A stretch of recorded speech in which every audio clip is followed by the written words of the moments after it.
이스라엘과 이란이 도널드 트럼프 미국 대통령이 제시한 24시간 휴전 합의를 이행하면서 12일 동안 이어진 전쟁이 일단은 마무리됐습니다. 그러나 주요 핵시설에 타격을 입은 이란이 핵 프로그램을 중단하지 않겠다는 뜻을 밝힌 만큼 앞으로 이 핵 협상이 과제로 남아 있습니다. 중동 현지에 나가 있는 특파원 연결합니다. 조수연 특파원.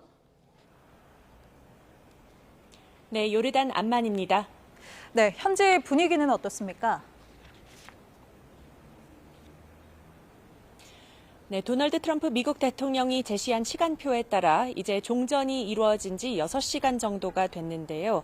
이스라엘과 이란 양측의 갈등이 일단은 봉합된 것으로 보입니다. 제가 와 있는 이곳 요르단에도 어제 오전까지 연일 공습 경보가 울리고 미사일이 날아가는 모습이 포착되다가 오늘은 잠잠했습니다. 나토 정상회의에 참석 중인 트럼프 대통령은 양측이 합의를 잘 이행하고 있다면서 이는 모두에게 큰 승리라고 강조했습니다.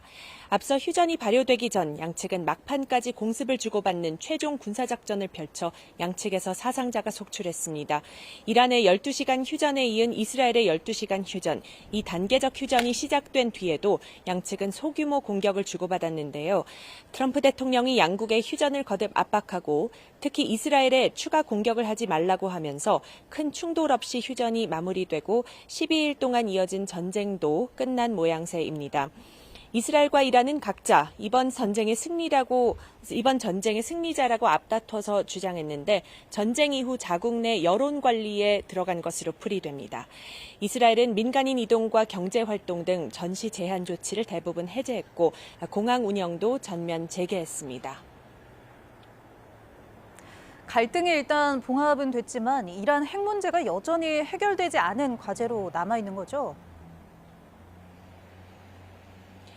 네, 그렇습니다. 이란은 승리를 선언하면서 핵 프로그램을 중단하지 않겠다는 의지도 분명히 했습니다.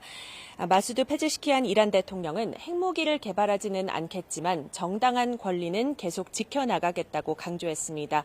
원자력 당국도 핵시설의 피해 규모는 언급하지 않은 채 핵활동을 복원하기 위한 준비를 미리 해뒀다고 주장했습니다. 또 오늘 이란 의회 마즐리스가 국제원자력기구 IAEA에 대한 협력을 중단한다는 내용의 결의안을 통과시켰습니다. 모하마드 바게르 갈리바프 의회의장은 이란 원자력청은 핵시설 안전이 보장되고 평화적 핵 프로그램이 더 빠른 속도로 진행될 때까지 IAEA 협력을 중단할 것이라고 밝혔습니다. 이란은 지난 4월부터 5차례에 걸쳐 미국과 협상을 벌였지만 우라늄 농축 중단을 놓고 이견을 좁히지 못했습니다. 페제시키안 대통령은 아랍에미리트 지도자와의 전화통화에서 핵 문제를 협상 테이블과 국제적 틀에서 해결할 준비가 돼 있다고 말하면서 미국과의 협상 재개 의지를 밝혔습니다. 하지만 곧바로 협상에 복귀할지는 불투명합니다. 벙커버스터까지 동원한 미국의 폭격에 주요 핵시설이 타격을 입으면서 이란의 협상력이 더욱 떨어진 상태이기 때문입니다.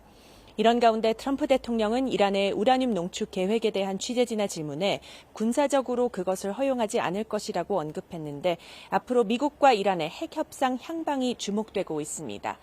지금까지 요르단 암만에서 YTN 조수연입니다.